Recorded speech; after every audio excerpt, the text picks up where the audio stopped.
અમદાવાદની 7th day સ્કૂલમાં ફરી એકવાર વિદ્યાર્થીઓ વચ્ચે ધીંગાણું થયું.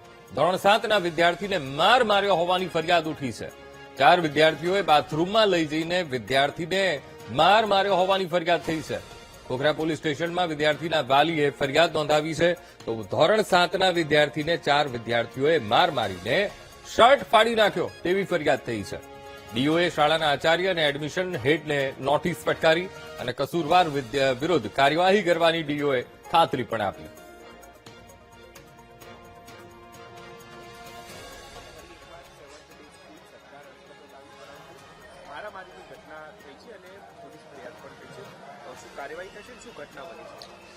જો 7th ડે ની જે ઘટના અગાઉ બની હતી તેને ધ્યાને લઈ એમની બેદરકારીની સાથે સાથે શાળાની જે વહીવટી બેદરકારી હતી જેમાં માન્યતાની શરતોનો ખૂબ ભંગ હતો જેને ધ્યાને લઈ સરકારે જે છે એ વહીવટ હસ્તગત કર્યો.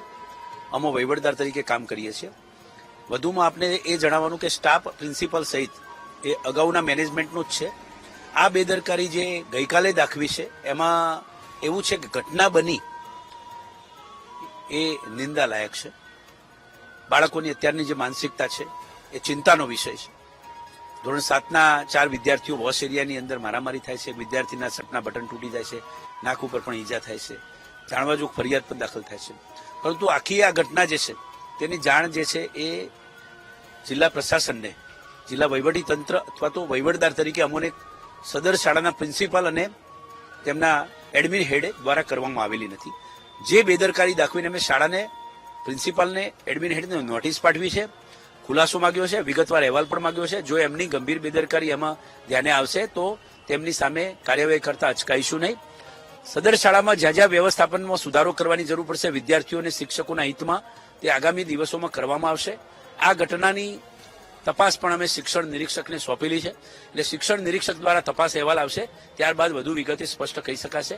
અત્યારે આ જે ઘટના છે તેને આ બાબતે અમે ચિંતિત છીએ અને એને અમે વખોડીએ છીએ. આગામી સમયમાં આ બાબતમાં પણ પૂરેપૂરી તકેદારી રાખી શિક્ષકો અને તમામ સ્ટાફ સહિત સાથે મળીને આગળ કાર્ય કરીશું. તો અમદાવાદની 7th ડે સ્કૂલના આચાર્યની અરજી હાઈકોર્ટે ફગાવી છે. આ સરકારનું નહીં પણ સંસ્થાનું પગલું છે તેવું હાઈકોર્ટે નોંધ્યું છે. સાથે પણ કહ્યું કે તમારે સંસ્થા સમક્ષ રજૂઆત કરવી જોઈએ. તમે કાયદા મુજબ બીજા હેડ હેઠળ અરજી કરી શકો છો. સ્કૂલ મેનેજમેન્ટે ફરજિયાત નિવૃત્ત કરતા આચાર્યએ અરજી કરી હતી અને આચાર્ય જી ઇમેન્યુઅલને મેનેજમેન્ટે ફરજિયાત નિવૃત્તિ આપી હતી અને જેને પગલે એ આચાર્ય ગયા હતા હાઈકોર્ટમાં. પણ હાઈકોર્ટે કહ્યું કે તમારે શાળાને જ રજૂઆત કરવાની રહેશે.